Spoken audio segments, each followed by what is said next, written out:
जय महाराष्ट्र. नमस्कार मैत्रिणींनो. सुंदर अशी हेअरस्टाईल बघणार आहोत आपण. सर्वप्रथम डमीचे छान केस विंचरून घेतले. केसाच्या मध्यातून एकदम भांगाच्या मधोमध एक बट घेतलेली आहे.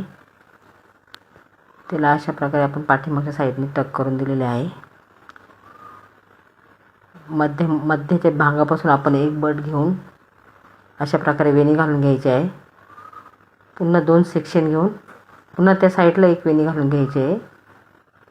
ह्या दोन्ही वेण्या पूर्ण झाल्या की आपण जी बट घेतलेली आहे ती बट आपण ह्या दोन्ही बटांमध्ये वेण्यांमध्ये एकीकडे एक बट ठेवायची आहे, त्याची दुसरीकडे एक बट घ्यायची आहे.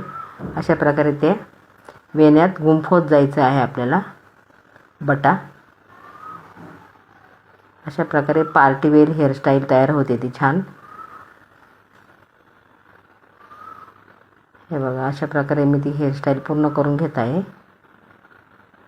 नंतर आपल्याला वेणीला असे ते बटांच्या बाजूला पूल करत चालायचे आहे अशा प्रकारे. आणि इकडची वेणी त्या साईडच्या कानाला टक करून द्यायची आहे, त्या बाजूच्या साईडला. आणि तिकडनं पण अशाच पद्धतीने आपण वेणी घालून घेऊया. ती पण ह्या साईडला येऊन अशा प्रकारे टक करून द्यायची आहे. अशा प्रकारे हेअरस्टाईल तयार होते सुंदर अशी. आपल्याकडे जे काही असेल मनी, फ्लावर्स, त्याने अशा प्रकारे आपण त्याची सजावट करून घ्यायची आहे. फायनल लुक असा तयार होतो तिचा हेअरस्टाईलचा. बघा, तुम्हाला कसे आवडले तर लाईक करा, शेअर करा, सबस्क्राईब करा चॅनलला. नमस्कार.